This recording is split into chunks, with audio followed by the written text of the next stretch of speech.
Good morning and welcome to the Yarn Waffle podcast. My name is Liz Ward. I'm a crochet designer living in York in the UK with my two Bengal cats, Puka here and Cal who is about. And this is my craft podcast where I share what I have been making and creating over the past few weeks.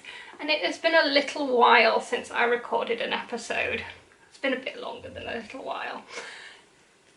Work has been very busy. I have on previous episodes mentioned that I'm currently doing some crochet work for a new magazine that's coming out.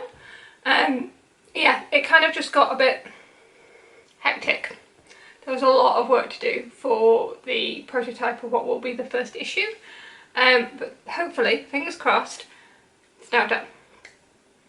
So as well as doing all the sort of crochet patterns and designs for the magazine, I have also been doing all the photography and the video tutorials. So one thing you might notice, although it looks as close as I can get to it, is that we have a new backdrop. We have moved next door. We're no longer in my studio, which is currently set up for taking tutorials. We are in my spare bedroom, and I've just noticed I haven't put these lights on. So one moment.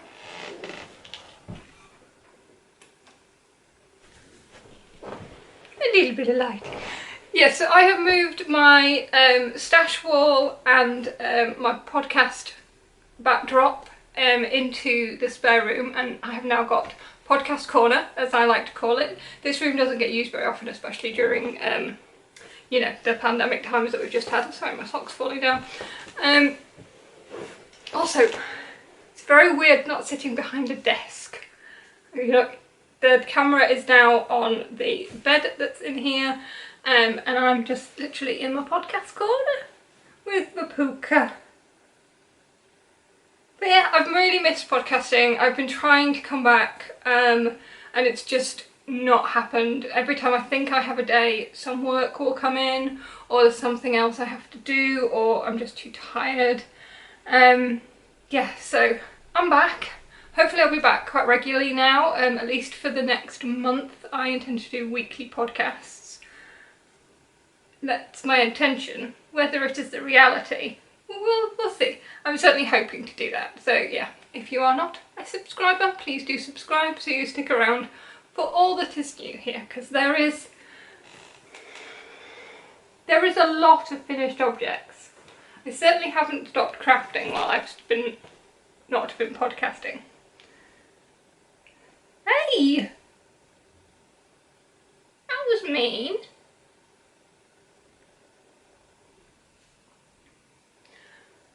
But yeah, I don't want to do a load of takes, so this may be a bit rusty, but we are going to crack on. And we're going to crack on, as we always do, with finished objects. Now, I am not going to go through this full basket because we would probably be here for the next 3 or 4 hours. I'm just going to skim the surface, and we'll talk about a few of them, and then we will talk about more next week. And if there are any finished objects I make in between now and next week, we'll also talk about this then. So yeah, I'm literally just going to skim the surface and take this little bundle off the top, and we'll leave those for another week.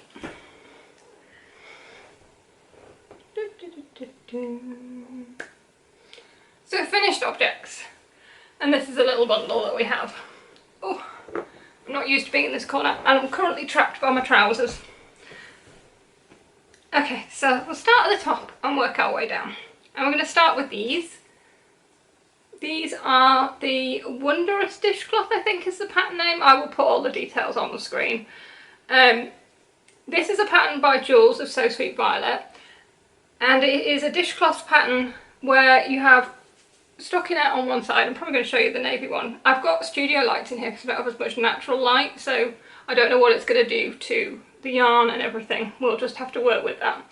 But yeah, it's got stockinette on one side and then textured on that side, and you're knitting it in the round, and you're catching it as you go, and they're just absolutely brilliant. So you start off with a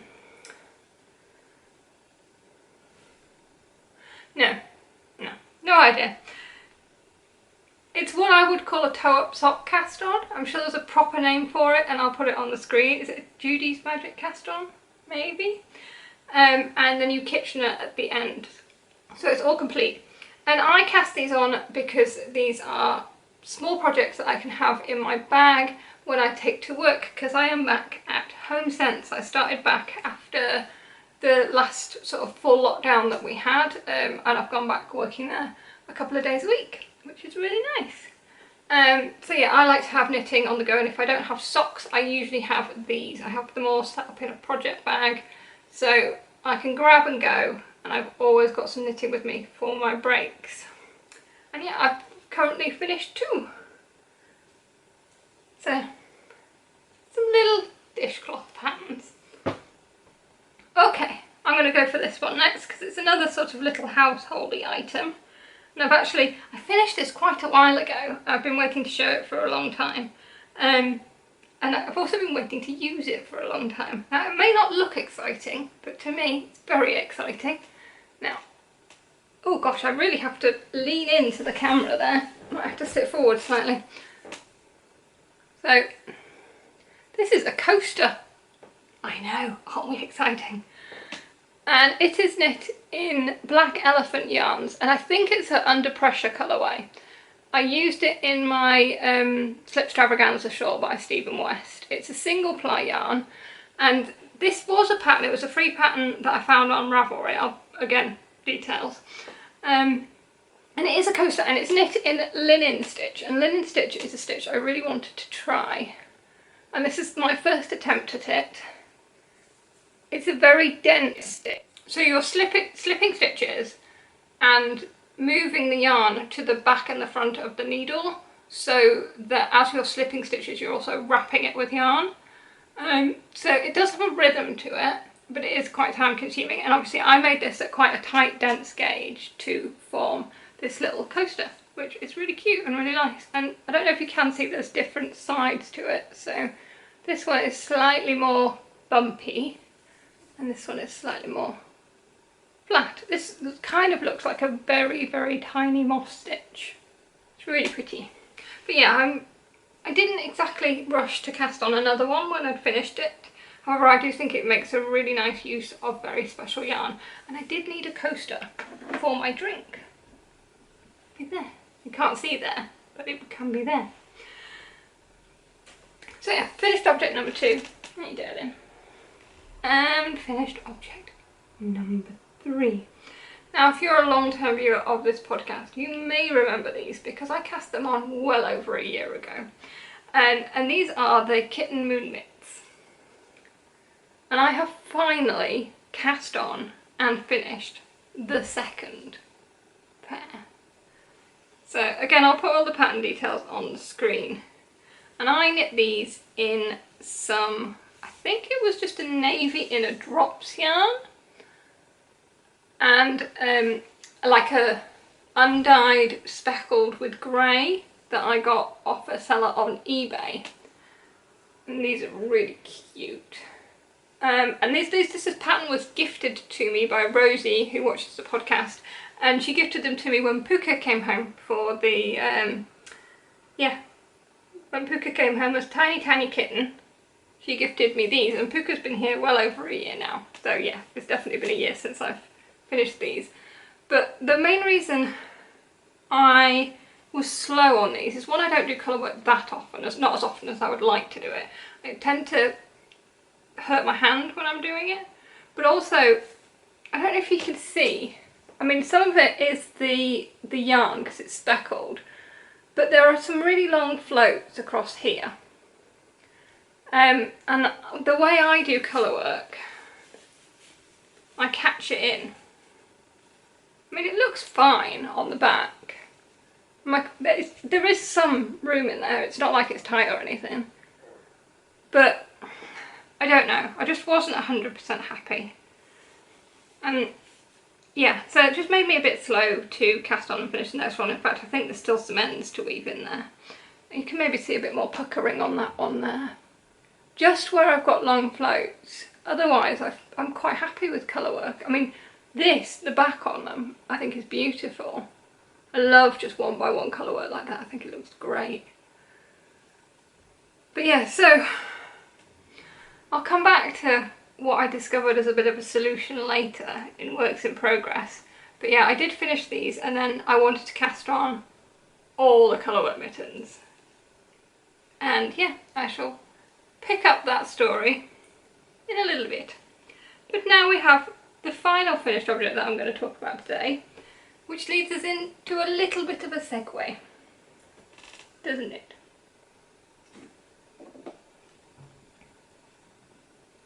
So, I just found my glasses. I was looking for these the other day. I have to wear glasses now if I'm doing any close-up work.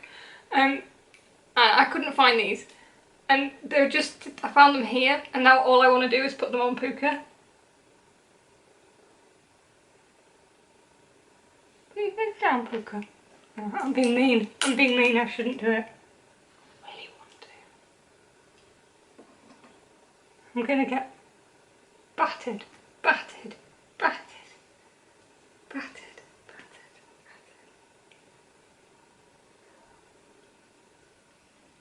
Good girl. Okay. So you're ready for a segue?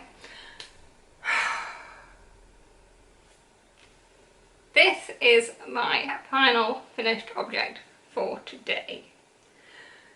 And there's a reason I'm showing you this today. You've never seen it before. It is just knit in Drops Aran, but the other yarn, the yarn that I've striped, is hand spun. It is this, which is hand spun, that I spun.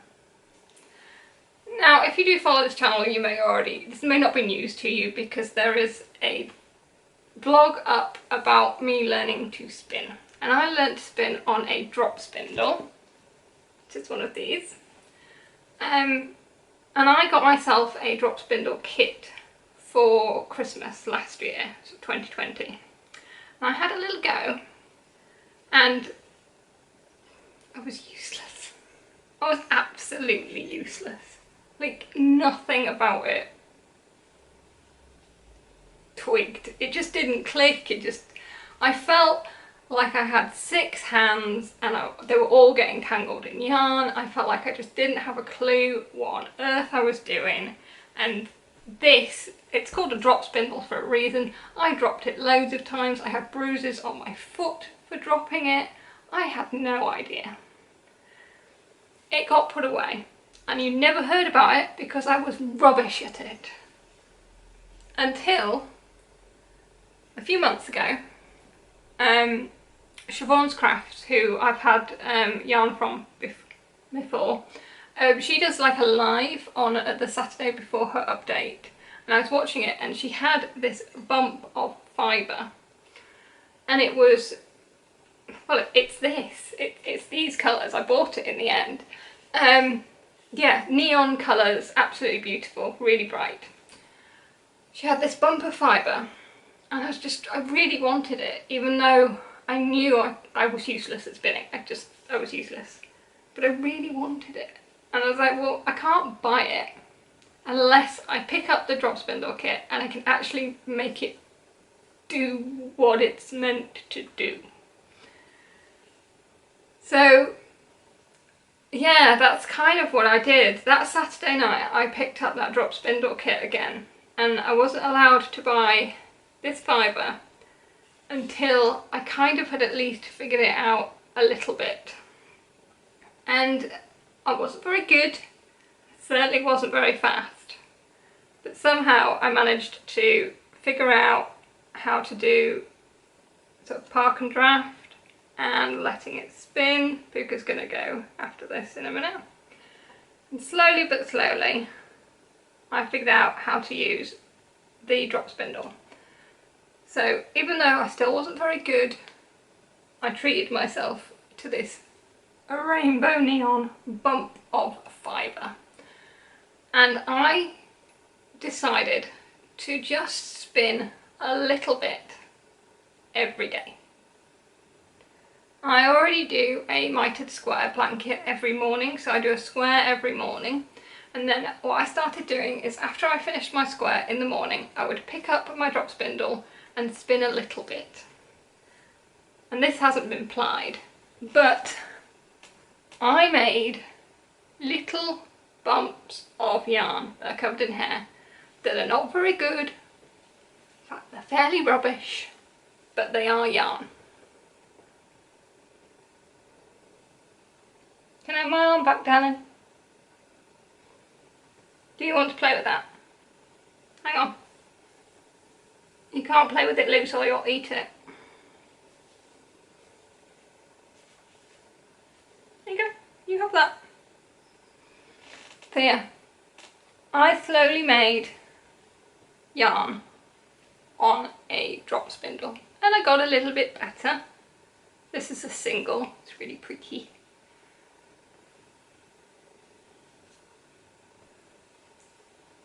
And I just kind of made these little bumps of yarn.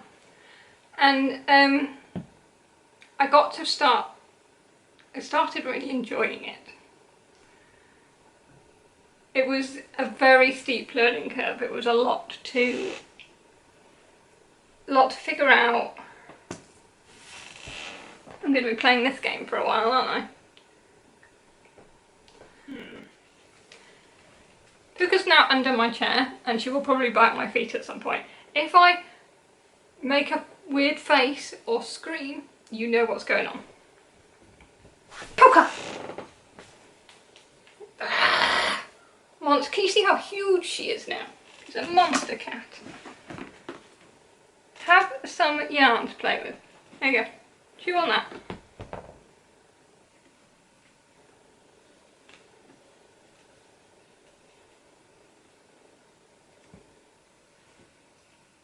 Don't throw it away.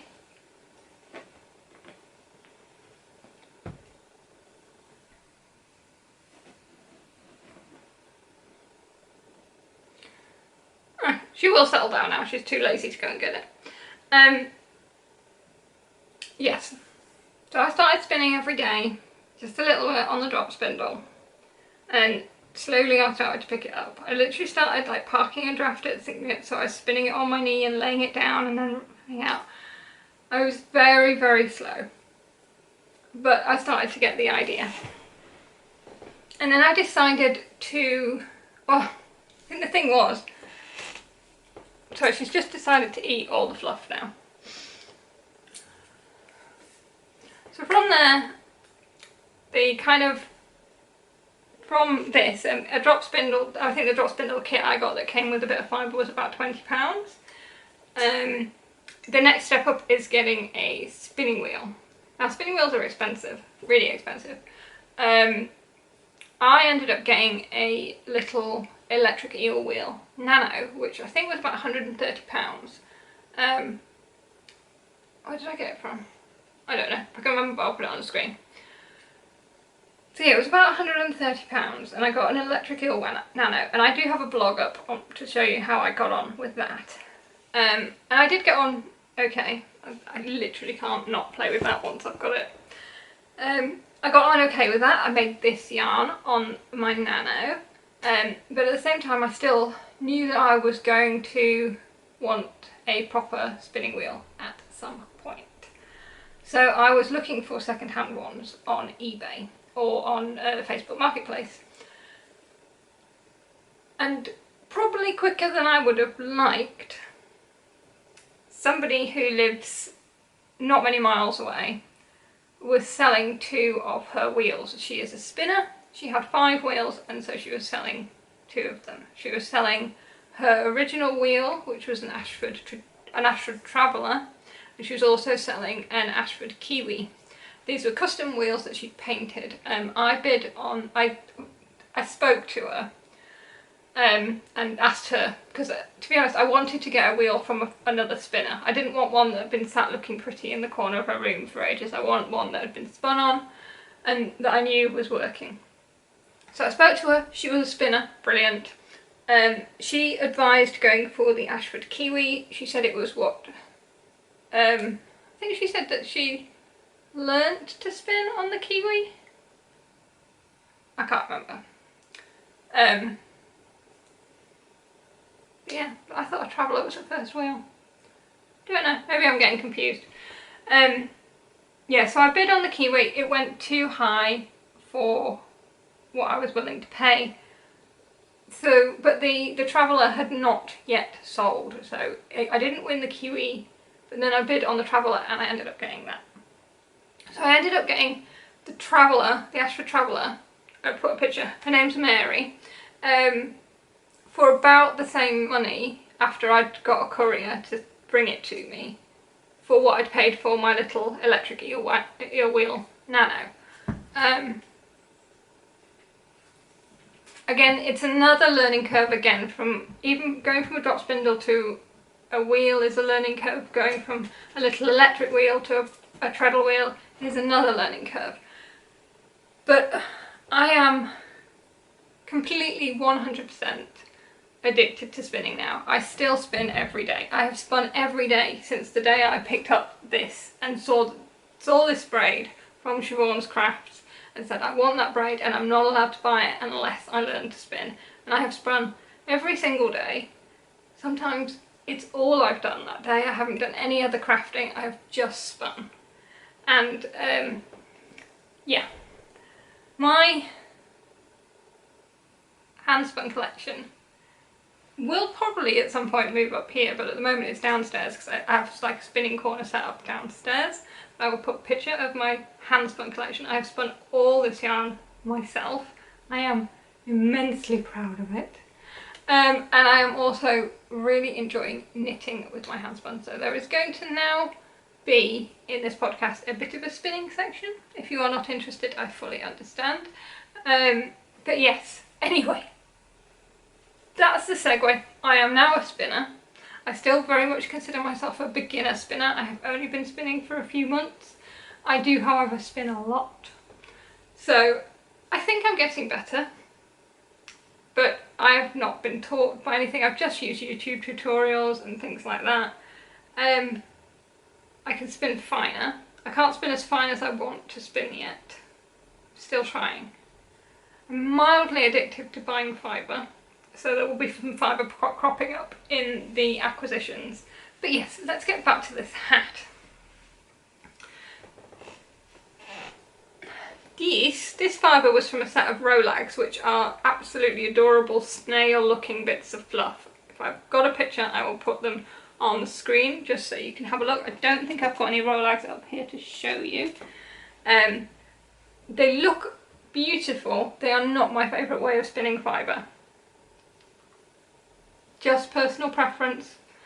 But yeah, this is the yarn that I made, and I wanted to knit with my hand spun. So this is the first thing that I knit with my hand spun. It is just a 2x2 rib. I can't remember what I cast on. I did not use a pattern. I could count if you want to wait. 2, 4, 6, 8, 10, 2, 4, 6, 8, 20, 2, 4, 6, 8, 30, 2, 4, 6, 8, 40. I cast on about 80 stitches in a 2x2 rib. Don't know what needle I used.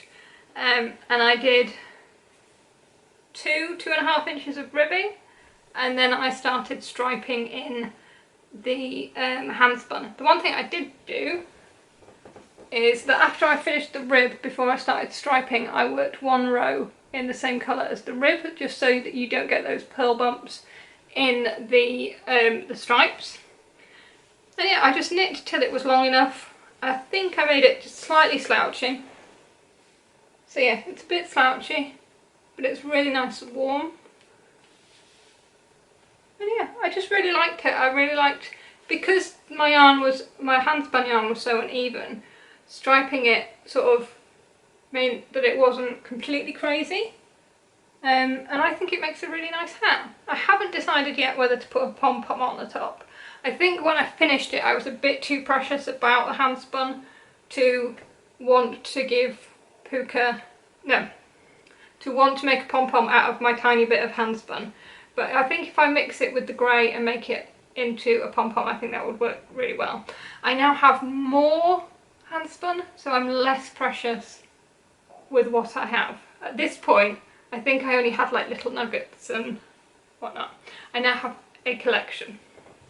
But yeah, we'll get on to the spinning section later in the podcast. So that is all the finished objects I'm going to share with you this week. And now we'll get on to works in progress. And I think most of these will be projects that you haven't seen before, and there are a couple in handspun as well. Okay, so the first thing that I'm going to show you is not in a project bag and is probably falling off the needles. I don't have a lot of this yarn left because this is actually nearly finished. So this, which technically is a big sock, is a musselburgh hat. I'll put the pattern details on the screen as usual. Yeah, I fell down the craze of making a musselburgh. I watch Kay the Crazy Sock Lady's podcast, and she's knit loads of these, and she was really addicted to knitting them at one point, and I ummed and ahed, but in the end decided to cast one on. And this sort of took over as my round and round sock knitting, and because that's really what it is, it's just a big sock. So this is a hat pattern where you start at the top and then you increase until you have the amount of stitches that you need in the circumference, and then you just carry on knitting until you get to a certain length, and then you decrease. So what you end up with is a sausage without the filling, and you turn it in and on itself and it makes a hat. So it's based on a World War II traditional knitting pattern, as far as I'm aware, called a fatigue cap. So it would be warm enough to be worn as a scarf under the uniform, but could also then be turned into a hat. So it was a very useful garment. And I've really enjoyed knitting this. It has sort of been, it doesn't really live in a project bag because it's always just being picked up and put down. And this yarn, can we just all enjoy this yarn, because it's absolutely beautiful. This is the Willow in the Wisp colourway by My Mama Knits, who is Sunshine Stewart on Instagram, and it's beautiful. I did an order for some yarn from her and I picked this one up on a bit of a whim, and I did think it would be good for a musselburgh, but I was slightly worried it might pull, which I shouldn't have been worried at all. I'm not alternating skeins here, and it's just round and round, but there is no pooling whatsoever. This yarn is absolutely beautiful. I may have ordered yarn from Sunshine for a boxy, because, I mean, to be fair, if she'd have had this yarn, I probably would have bought this for a boxy, but she didn't have this left in her shop. I'm sure she would have dyed it if I asked her, but she just has so many beautiful colour ranges that, yeah. I purchased a sweater quantity for a boxy, so hopefully that'll be cast on next time I see you. So yeah, this is my musselburgh. It is really nearly finished. I think in the pattern she does get you to keep stitch markers in throughout. I didn't do that, I took them out. I find when I'm going round and round I don't like having stitch markers in. So I took them out, but I think I kept one in, so I knew where to put the other ones. So I've just put them back in because I'm about to start the decreases. I also haven't measured this. What I'm just doing is I weighed how much yarn I used for the increases. I'm just going to knit it all, minus 5 grams for a mitered square, and then once I hit that weight, I'll then start the decreases. Because ideally I'd quite like this to be slouchy and maybe long enough to have a turn up as well. Don't know. But yes, this is my musselburgh hat at the moment. It is a big tube of knitting, but it's just, that colour on screen is just beautiful. It's probably a little bit darker than it's showing up on screen, but I do have, as I say, lighting on in here. Yeah. I won't put that on Puka's chair because she'll come back and sit on it. Okie dokie, what else am I going to show you? This is in a project bag, and this is a project bag from Lizwardcrafts. And I think this was the same update that she had the fibre, that she also had like 2 of these bags that she'd made. And this fabric is like a velvet, it's like plushy velvet. And I have become, well, That's not fair, not to become. I've always been slightly mad about plants, but I think everybody during lockdown went a bit plant crazy. And downstairs, there are so many plants. There will be plants here when I have that. I was going to have shelves, maybe something down here, I don't know. But yeah, so I couldn't resist this lovely little planty bag. It's very cute. And in here is a shawl, which again is a new cast on, or at least one you haven't seen. And it is knit in handspun. And this is the Odyssey shawl by Hokey Locatelli. It is a 3-skein DK weight shawl, and it is actually a free pattern that Hokey released. Sorry, that sounds like Hokey. Apparently I can't talk today. So this is being knit. It's looking very bright. Hang on. That's probably better colour wise. It's a bit bright when I put it up there. I'm not sure I like having that light on. Yeah, that's probably better colour wise. Do the dance of the 7 veils. Yeah, so this fibre is from Spin Jones. All 3 of the colours are from Spin Jones.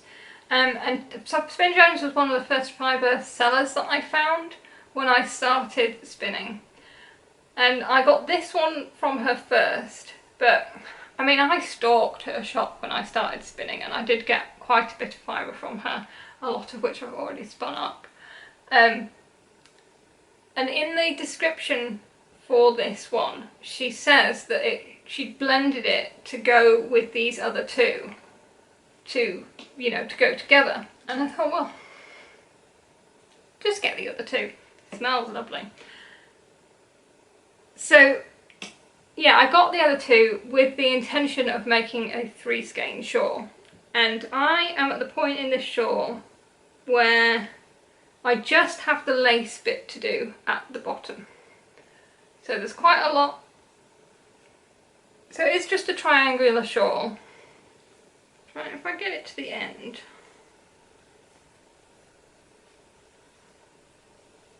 So it's just sort of garter. It's the fact that it's really blowing out when I do that. And it looks really odd colours, I don't like it. So yeah, it's garter, and then you're doing these wibbly lace and pearl stitch sections. And it will end with that. It will end with that scalloped border. So yeah. It's a bit difficult to show this at the moment, but this was my first sort of big hand-spun cast-on project. And it is a shawl, and it is the Odyssey shawl by Hokey Locatelli. Yeah. I'm not saying this is going to be finished by next week, but it shouldn't take too long. To be honest, I think it's probably, if I sat down and concentrated, it'd be an afternoon to finish this, because it really is just that final lace section. And then I think it's going to block out lovely and be really nice. I've got a stitch marker on here that looks like a sweetie. You see that? I think that came with one of my bumps of fibre from somebody. People who sell fibre are amazing. They send stitch markers, they send buttons and treats and bits of other fibre, which is, as someone who is completely addicted to spinning, sending me more fibre with the fibre I bought is a brilliant idea. One, it's like a little tiny bit that you can just spin really quickly. But then it's so pretty, you need more. Marketing is such a good idea. Okay, what else am I going to show you? Right, I'm going to show you the other handspun project before I get back onto the subject of colourway, so we can finish our spinning segue. This is more yarn I spun. Again, it's blowing out. That is nearer the colour. It is a art bat, which is something I'll show you an art bat in the next few weeks when I have one to show. So it's full of like little bits of glitter and silk and stuff like that, and then I did it as a combination spin. So I spun the 100 gram art bat, and then I spun a different fibre, and then I plied them together. and it's made sort of a worsted weight yarn. And I had a plan for making the woodcutter socks. I've had this pattern in my library for a while, and I've been wanting to knit it for a while, but I wasn't 100% sure what yarn I wanted to knit it with. I have Aran white yarn, but I wanted something kind of tweedy, sort of, you know, I want this sort of rustic effect. So finally, when I'd spun this, I thought I'll use this. It's purple. Do I need purple tweedy socks that are knee length? Yes, yes, yes I do. The other thing that twisted my arm was that Stephen West had released a tutorial video on how to cable without a cabling needle. I knew this was a thing you could do, I just couldn't do it. But Stephen West has a way of explaining things that just make me go, okay, I can do that now. So yeah, I cast on for the woodcutter socks. It is an American pattern, and I think it says size 10 US needles, which works out at a 6mm, I think. That was too big for this yarn, so I went down to a 5, and that was still too big, so I went down to a 4.5mm. So I then had to fudge the pattern. I think it's a free pattern, I'm not sure. I'm not going to go into details of it anyway. But there wasn't enough stitches in the pattern. And then I noticed that the pattern didn't have a heel in it. It was literally just a tube sock. So I thought, well, I could put a heel in, that's not a problem. But also it just had a very simple cable up the front, and I really wanted to do some cabling, you know. I was going to cable without a cable needle. I needed to cable. What am I? Just fair warning, I am going to run out of battery, so I'm going to have to pause. So I'm going to finish talking about this, and then I'm going to pause and charge the camera, or at least plug the camera in. Might be able to do that.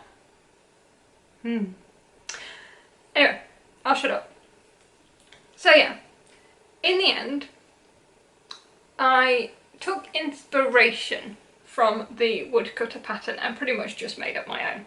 So I started with a toe-up sock cast on, the Judys Magic cast on, and I cast on 8 stitches, I think, and then I increased until I had 40 stitches, so 20 on each needle.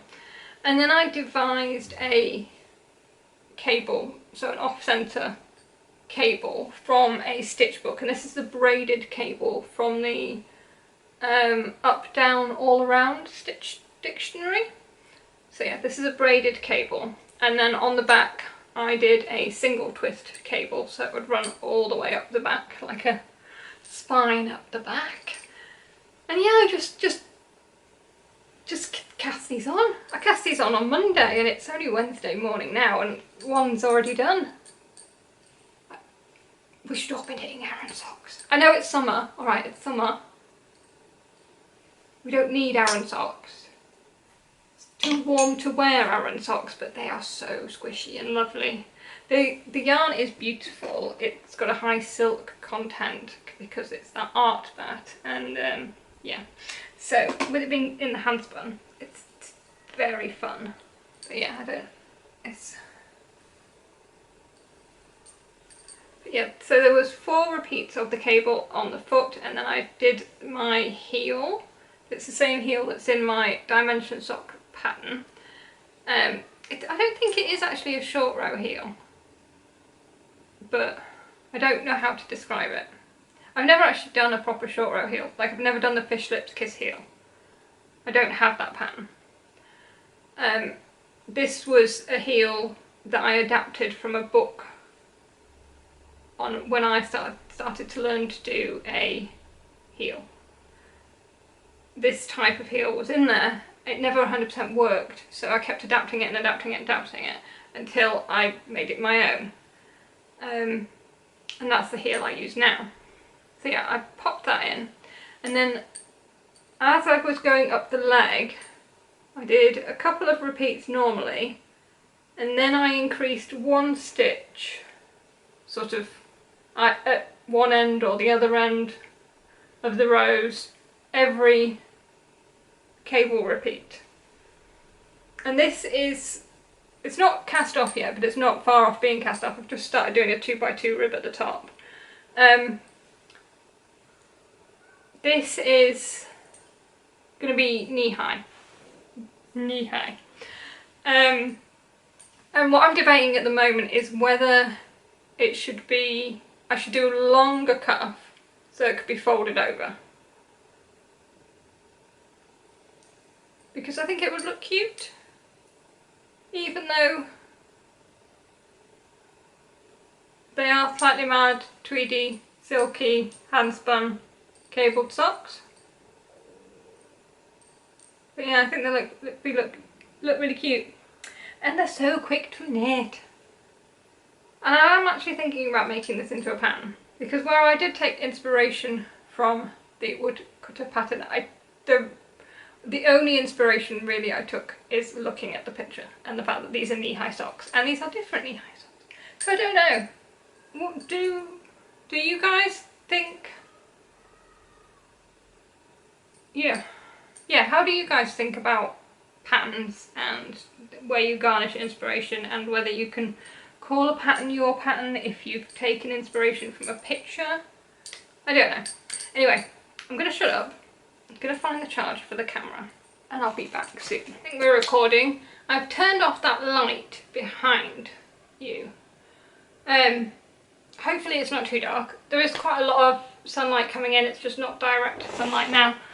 Just quickly, I'll just show you this without that light behind you because it might look a lot nicer. Well, it's still getting blown out a little bit by the natural light. So yeah, I have to hide over here if you want to see what the colours look like. We'll figure it out. We will figure it out. It's only the first podcast back. No, not everything has to work. I also got myself a drink so I could use my coaster. I'm so excited about my coaster. I've got some iced tea.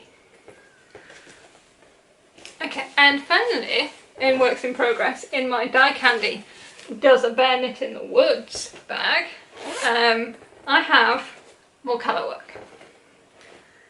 And I have a new mitt. I do actually have a finished mitt. I have cast it. Please tell me I've cast the second one on. I have cast the second one on. Okay, so this is backtrack. When I finished the Kitten Moon mitts, I then went on to look at Erica Heusser's patterns because I've knit her mitts before, and she's released a few new patterns, so I bought a few of them. Might have bought 4 of them. Yeah, I think I bought 4. I had the Mayfield mitts that were already ones that I'd purchased, but I wasn't 100% keen on those. They've got a really long cuff. What's this bit? Arm, sleeve, gauntlet. Yeah, they were very pretty, but I've never really been, I want to make those right now. And I cast on a pair that, I'll put a picture up of the pattern. Can't remember the pattern name, but they used different colours, and I used some drops 4-ply in various colours, very similar colours to what was used in the pattern. I'll put a picture up now of mine. They weren't too bad. I finished a full mitt. No, not quite. When I got to the top section, which is cream and orange, I messed up my colour dominance, so it just didn't look good. Now I could and did start to rip back that section and swap my colours around to change the dominance, but as I was ripping it out, I just wasn't happy. This pattern had sections of, I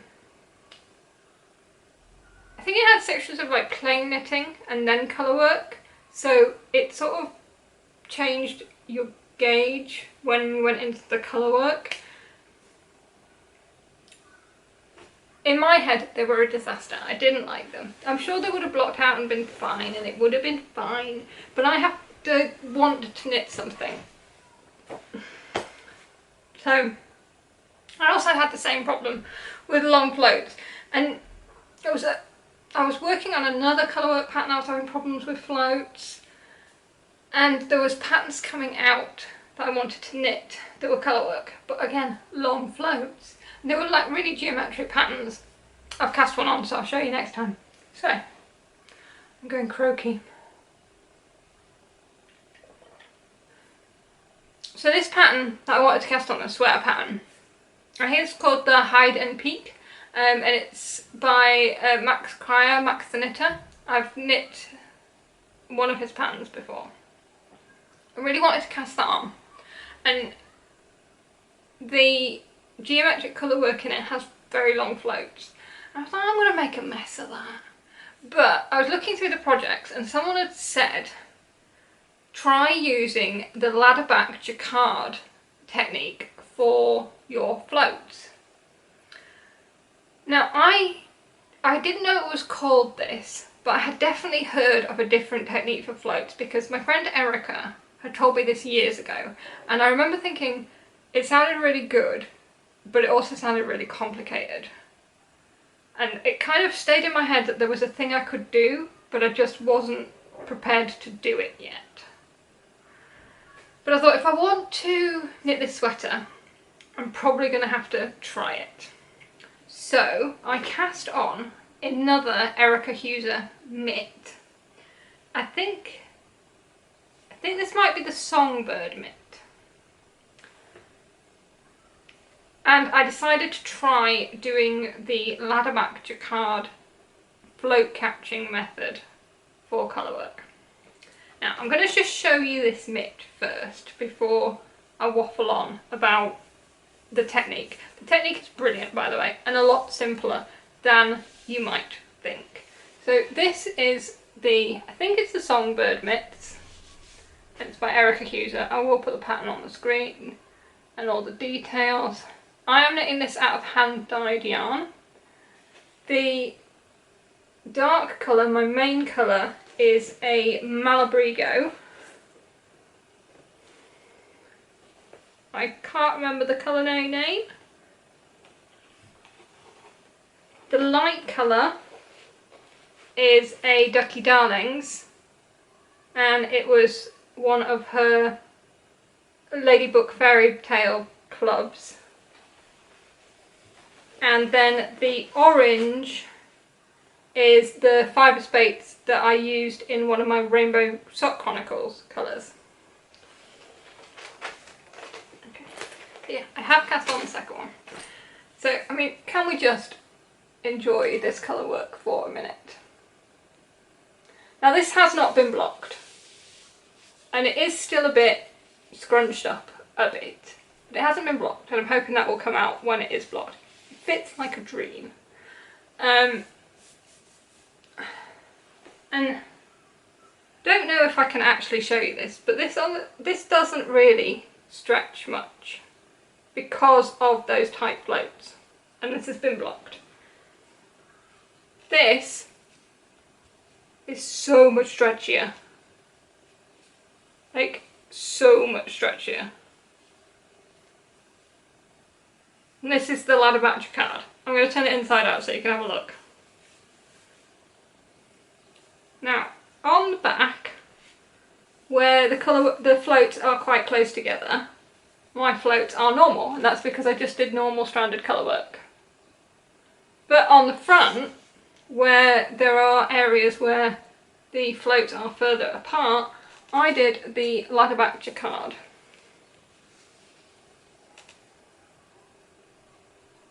So I'm peeking, and that'll make it through. So can you see that there are knit stitches running up the inside? And how you do this, it's similar in a way to double knitting, so where you have two knit surfaces on either side and you're knitting at them at the same time. You are creating a stitch that is not in the pattern that will be your chain of stitches up the back. So you do that at a regular interval. I've turned it inside out and I don't know why because I'm still talking about it. You do that in a regular interval, and what I did on the pattern was I used a highlighter and I just divided it. I just drew a line straight up the pattern and divided it, and that was where I was putting in these lines. And then they are on the front of your work, but they don't show on the front of the work because you're working them on the back. It's really weird. I'm not the most technical person with this, but what I might end up doing is doing a tutorial for it, because some of the tutorials I watched were a bit, yeah, kind of get what you mean, but I kind of had to knit it and do it to try. So I think I might do a sort of tutorial for this, just so it's sort of concise in how I did it, because I'm also doing it on another project at the moment. But yeah, you are just creating these stitches. The other cool thing about this technique is because you are then splitting your colour work down, you don't have to count across as far. Because I had a ladder back stitch every 4 stitches. When I was following my chart, I only had to follow the 4 stitches, because then I was going to do the ladder back stitch and then I would follow the next and the next and the next. So it breaks it down. So I knit these in a day. They were so fast. It's so stretchy. You don't even think about whether you're carrying your floats too tightly or, you know, am I twisting it? You don't twist it. Oh, I'm a big convert. Absolutely converted. Anything where I have a float more than 4 or 5 stitches, I'm going to put in a ladder back stitch. If the camera rocks, I apologise, Puka. Puka is back and she's behind the camera. But yeah, aren't these beautiful? I am definitely going to be casting on more of these mitts and doing more colour work now I've found this technique, and especially doing them in hand spun. I think they look lovely in hand spun. Obsessed! Not hand spun, hand dyed yarn! This light colourway from Ducky Darlings just looks beautiful in here. It has little pops of the orange which pick up. I really like them. They make me very happy.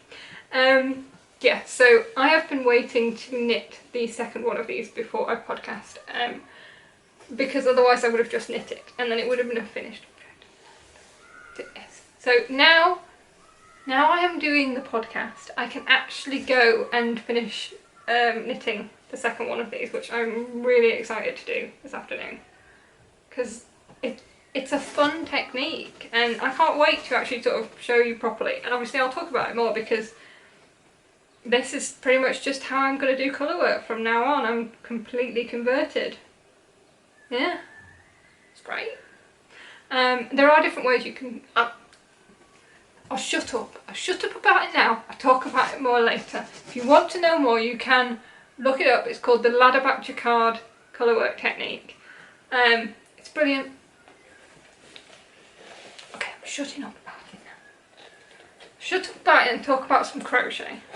Because it is actually a little bit of crochet. Puka, you gonna come here? Slight drama as the camera decided to fall over. The podcast corner definitely has its quirks. Even though you are on a flat surface, that flat surface is on a bed. So, something to be aware of. Puka, are you going to come over here? No. Okay, I'm not fighting with Puka because things will fall over. So yeah, I was going to share some crochet with you. I think this is the last of my final objects. Now I have a few of these. These are magic knot balls. Well, actually this is not a magic knot ball. This is just a ball of ends knotted together. There are no magic knots in there. I gave up doing magic knots because they're not needed when you're doing crochet stuff. But yeah, I've been collecting together ends from doing my mitered square, and I had 3 big balls of magic knot balls, and I couldn't decide what to do with them. I had also started a few different crochet blanket projects. Oh, hello, Cal's here. Cal! Sorry, Cal is here. Hi, darling. Ooh. Yes, you are here. Hi. It's okay. Do you want to sit on my knee? Do you want to sit on the chair? Yeah, you sit there, darling. Cal is being very loud at the minute. We don't know why, but she is. Yeah, anyway, magic knot balls and crochet blankets that were made out of squares that I couldn't figure out how I wanted them joined together in a way that I liked. I was having a conundrum. So I decided to combine the magic knot balls that I didn't know what to do with and the crochet blankets that just weren't making me happy. And I ripped all the blankets out, all the blanket squares. I had a Battenberg, I had a granny square, ripped them all out, made more of these, and I started a granny stripe. Now, somewhere in here is my crochet hook, which is going to clang to the floor. Oh, I found it, I found it. So I've never actually made a granny stripe before. And I'm actually making this quite dense. I don't know if you can see. It's a 3.5mm hook, 3mm hook, 3.5mm hook that I'm using. And it's fingering weight yarn, obviously. So it's actually quite a dense fabric that it's making. It's really nice. And I am just using all my scraps on my ends, so it is completely random. But I'm kind of loving it. It's currently about 75 centimetres long.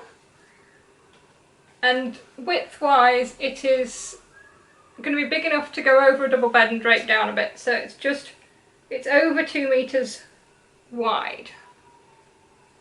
So it takes about 15-20 minutes to do a row on this. And this is actually the cast on edge here. I think I cast on with a slightly larger hook just so that it didn't pucker up at all. It is quite tight on that edge, but yeah, I just have a granny stripe on the go now, and it is completely random. But it's kind of nice to work on an evening. So usually I start my day with my mitered square blanket and I finish it with my crochet granny stripe blanket. And it's growing slowly, but it is growing. It has eaten all my magic knot balls, all 3 of them have gone into here. And now I just keep making magic knot balls as and when I've got lots of scraps from my mitered square blanket and all the projects that I've been doing. I don't do a magic knot, as I said before. All I do now, where's the ball gone? Is when I get to an end, when I knot it together, I leave the ends quite long. And when I get to that point in the yarn, I just hold the ends over my working yarn and crochet them in. So they're not going to go anywhere, and I can just go around and snip any stragglers when I've finished. I think I'm technically pulling it out now. Am I pulling my stitches out? I am pulling my stitches out. Oh dear, pulling lots of stitches out. Puka, I'm blaming you for this. Right. I've obviously been talking too much because I'm getting a sore throat. So I'm just going to do 1 stitch so I don't feel like I just pulled out half a row. I feel slightly better about it. It's mainly just because there was a cluster that was in the middle and I felt like I had to finish the cluster. Okie doke! And that's all I'm going to show you for works in progress this week. There are more projects on the go at the moment. Quite a lot more. But yes, that is all for works in progress this week. So now we come to the new and exciting spinning section. I could do this without breaking the camera, it would help. Sorry for the wobble. Spinning section. I don't know why there's a spirit level. I don't know why. Don't know why.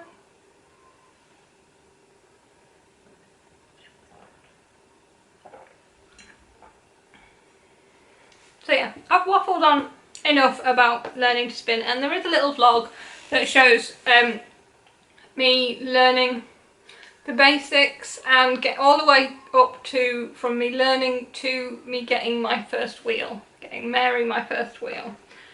So I'm going to show you what I've got on the bobbin at the moment. Okay, this is a project that's just waiting to be plied, so I've finished spinning this. This was 100 grams from Furbeck fibre. I think it was the Coastal Path colourway, and it was a Falkland Merino. And I get on really well with Falkland Merino. It's one of my favourite fibres. And I'm able, oh, croaky, croaky, croaky. I'm able to spin it really fine. So this is the one that I keep trying to get my sock yarn out of. Not there yet. Don't get me wrong. I've already like cast on socks in hand spun, but to get fine socks is a different matter. But yeah, this is just waiting on the bobbin now for a couple of days, and then I will chain ply it into as close to a sock yarn as I can get. It will more than likely come out a bit of a sport weight, and I managed to get some oil on it there. But look how beautiful it is. This is the main reason I love spinning so much, is filling bobbins and making them look absolutely beautiful. It's just the colour play. And when you're spinning, this turns round and round and round, so because it's spinning. I'm so technical. And the other bobbin that I have to show you this week is this art bat from Die Candy that I'm spinning. Apparently this glows in the dark. And I'm going to do a very similar thing to what I did for the yarn on my cabled socks. I am going to spin up another 100 gram braid in a navy colour and ply these together. So I think they'll look really fun. They might not be socks because it's got these little nylon-y plasticky bits that might make quite scratchy socks. So it might not end up being a sock yarn. But yeah, so this is an inconsistent spin because it's from an art bat, so it goes thick and thin. But that's fine. That is what I wanted it to do. Okay, now I have some finished spins to show you, but they haven't had a wash, so they're a bit lively. I know all the technology, all the words. So one thing I have also been doing is dyeing fibre. This is mainly because I got some fibre really cheaply and I have all the stuff to dye it, so why wouldn't I? And these two are from fibre that I have dyed myself. It is very cheap fibre. It is a superwash fibre, so it could be used from socks, but it is technically very rustic, as we like to say. In other words, it's a bit scratchy. I think with a bit of fabric conditioner it'll probably be fine when it's knit into something, but I definitely wouldn't want this on my feet. I would definitely feel this on my feet. I definitely don't 100% know if I want it around my neck, but this is kind of my practice spinning. So I am spinning it up as a 2-ply, and in my head I'm sort of thinking I'm trying to get some yarn together to make a shift cowl by Andrea Mowry. Although again, I think that could be quite irritating. But I see these as my practice spins. So they're both like oh, sorry about the cat noise. They're having a Barney. Cal, that's not necessary. Cal, have you missed me?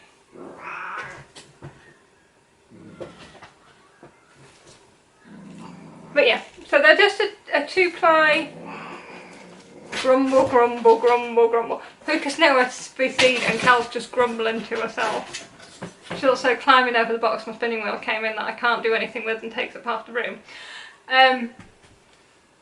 Yes. Anyway, so I refer to this stuff as my cheap fluff that I do my practice spins with, and these are my most recent finished spins, are these two 2 bits of lovely cheap fluff. Yeah, it makes me feel like I can spin them pretty fast, but technically the quality of what I'm getting is not the best. I think, oh dear, oh dear. They're not actually fighting, they're just grumbling a lot. Okay, now this one is very bouncy. Look, it looks very squiggly. That will probably come out when it's had a bath. It's just slightly, can you see how sort of, woo? Yeah, it hasn't had a soak yet, and it literally was only applied last night, this one. So, completely distracted while I try and do the skeiner. This is a chain ply yarn. I was very excited to learn I'm alright at chain ply because it's a big crochet chain. So this was a fibre from Velvet Sixpence, and it is if I can I'll put a picture of the braid. It was like blue and yellow stripes, and that's exactly what this is now. It's blue and yellow stripy yarn. If I was to knit this into socks, which I probably will do, they would stripe blue and yellow, blue and yellow. Not like neat self-striping yarn stripes, they would sort of fade into each other, but come on. It's going to be so pretty. I really want to cast these on soon. Okay, yeah, so a chain ply, and it's 100 grams. I think I got about 250 yards, so it's probably between a sport and a DK. This is another chain ply, and this was a fibre from, hang on, right, sorry about rustling,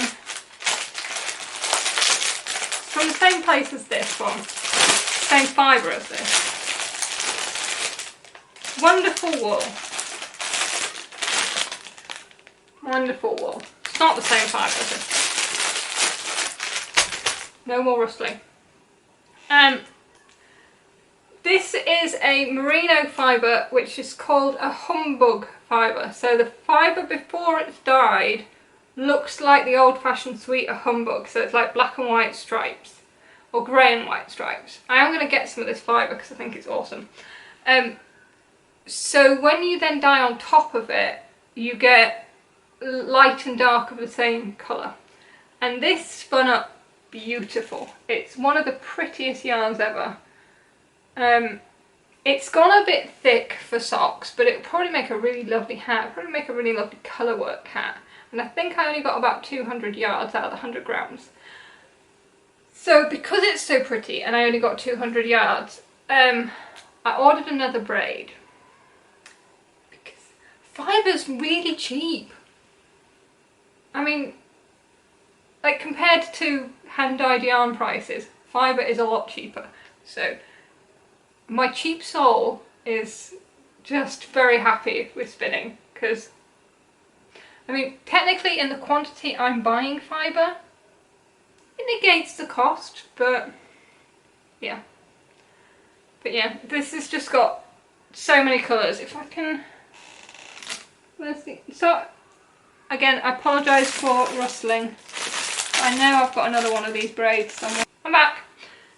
Yeah, so this is the type of fibre that braid is from, and it's the humbug. So can you see that it is like light and dark? This isn't the same colour. The one I spun had more green in it, and I've ordered another one of that.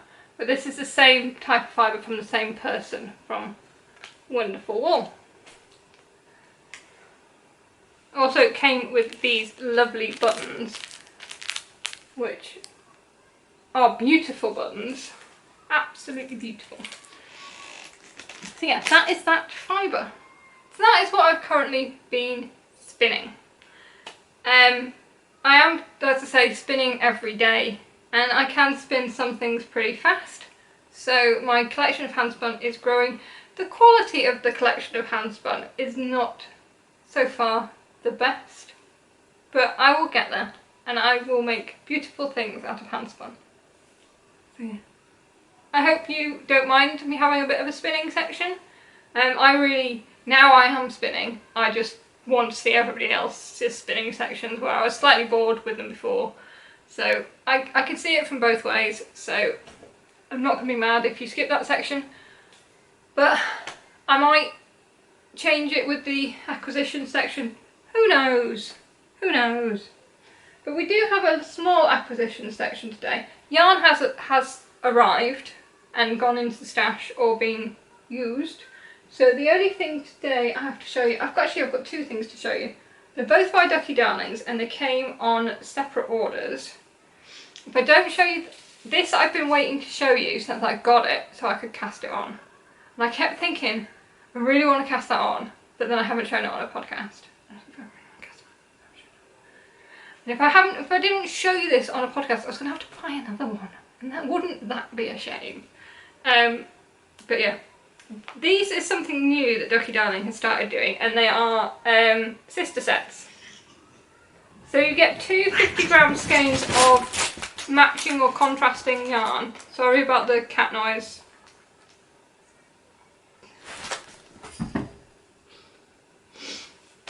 So yeah, matching or contrasting yarn, and they're meant to make socks that go together. So you could stripe them, you could use them, you could helical knit them, you could use one as the contrast colour and one as the main colour.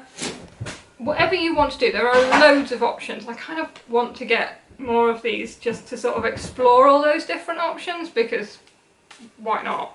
I just think this is a really good idea, because it's kind of, there's so many ideas that you could do with this. I mean, I think I want to stripe them for my first pair, just because I think they're going to be really, really lovely. But yeah, you could make them so one was the main colour and the other one was the main colour, and then do. There's just so many ideas on how to actually use these to make a pair of socks, because they sort of go together. I just think it's a lovely idea, so I can't wait to cast these on. And now I don't have to wait. I finally podcasted, so I can finally cast these on, and then I can finally buy some more. Yeah, and the other thing I want to show you is also by Ducky Darlings. I got in touch with Hayley asking if she had any sort of purpley colours in her shop. I was looking, so if the camera goes, Cal is just there. I am worried. Yeah, my yarn here, this is all my hand-dyed yarn, not my hand-dyed yarn, my purchases. This is my purple section. It's all quite dark purples. I don't really have any light purples, and for the Rainbow Sock Chronicles, these are the two pairs that you have seen for the Rainbow Sock Chronicles. These here are the ones you haven't seen, and I'll talk about those next week in the sock special. Yeah, I wanted the purple month to be like a lavendery, mauvey colour, and I knew Hayley would be perfect for that, but she didn't actually have anything in her shop at the time, so I got in touch with her. She said she's probably going to be doing something around that time, and it's not till August that month. And I do have a purple that I'll be using for the Rainbow Sock Chronicles, but so I could use this for August and then put in that mauve later, because what I'm doing is doing like a lighter and darker colour in my rainbow. But anyway, side note, she didn't have that, but she was like, oh, I do have. Dangerous talk. And she told me about a new base that she started dyeing, and it's a merino silk, so it's an 80-20 and it's a high twist, and I love a high twist. Especially now I'm a spinner. Just everything I talk about turns into talk about spinning right now. I'm like, high twist, ooh, spinning. Yeah, she showed me some stuff that was going in the shop, and I was like, yes. I want it all. But yeah, then she showed me this, and if you have been around this podcast, you know one of my favourite combinations of colour is orange and green. And this is called Fruitalicious, and I ended up getting 2 skeins. And technically I think I'm the first person in the world to own this yarn. It has been since available in a shop, but I got the first 2 skeins before they were even put in her shop. So yes, I got the exclusive. And it's pale and it's beautiful, but it is orange and greens with the speckles that Hayley does so well. Yeah, I love her yarns. She knows this. She knows. Yeah, so this is the acquisition that I will show you this episode. Then, I mean, if the postman comes before I finish filming, there might be more, but I don't think he will. It's only 9:10. What time did I start recording this? Oh, that's not too bad. That's not too bad. I thought it was like 12 o'clock. I get up way too early now. I have to get up. I don't know if you can hear, but there is a school behind where I live, and so if there's ever like noises of a children's playground, that is what you're hearing, because that's what's outside the window. So when I've been recording voiceovers for this magazine crochet work, that very top secret that I'm doing, I'm having to get up ridiculously early so I can film the voiceovers before there is any noise. So I'm pretty much getting up in the middle of the night. So like my standard wake up time now is 4 o'clock, and that's just normal. So yeah, I'm just like, but I genuinely thought it was about lunchtime, and it's not. It's 9:15 AM. Okay, yes, but I decided to save these 2 skeins to show you because this yarn is beautiful. It is so soft. It's drapey. Can you see how drapey it is? It's got a sheen to it because it's got that silk content, and it is going to make the most beautiful shawl. So people of YouTube, fellow knitters, what 2 skein shawl do I knit with these? It needs to be lacy, definitely, because it's sort of summery colours, so it definitely needs to be lacy. I don't mind if there's a bit of brioche in there. But yeah, 2 skein shawl, lacy. Please leave me your suggestions in the comments below, because I really want to cast this on, because I don't have enough projects on the go. So yeah, I think that's all I've got to show you for acquisitions. I did get some other stuff from my Mama Knits, but I think you might have seen that. Oh, you haven't seen this. This was one of the ones I got for my birthday. It's from Black Elephant, and I don't think it's going to work with the light because it's going to blow it out, but it genuinely is that bright. It is like an acid yellow and all the speckles. And this was her mystery, but I mean, yeah, she does like a mystery thing that's like quarterly, I think, and this was the one that I got, and it's called Vibrant Spring, and it's very vibrant. And I really want to make a colourwork, maybe a colourwork cowl with this, so that this is the contrast colour, and then there'd be like a dark grey, maybe, or a light grey. Don't know, but I think it would make a really nice like colourwork cowl. That's the thing. Other than that, I think there's been a few new things. Mum got me some more Ducky Darlings for birthday too. There's been lots of fibre. But yeah, I think that's about it. So, thank you for joining me. I hope you like the new podcast corner. It will be set up for podcasting so that I can be here wherever I want. One of my spinning wheels may come and join me up here. Oh yeah. Let's say one of my spinning wheels. I'll talk about that another time.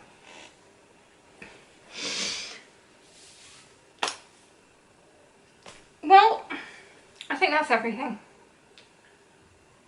I've told you, I'm a spinner now. I'm a spinner now. I've introduced you to the new podcast corner. I've apologised for being away for months. Months. I'm now going to grab Cal off her cushion.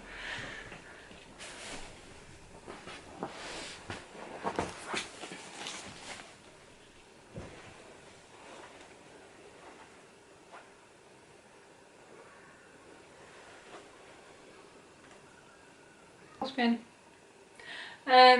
Yeah, I'm gonna do. I think I'm gonna do a bit of colour work this afternoon. It's 9:30. Could have a second breakfast. Ooh, second breakfast. I think I'm gonna go and have a second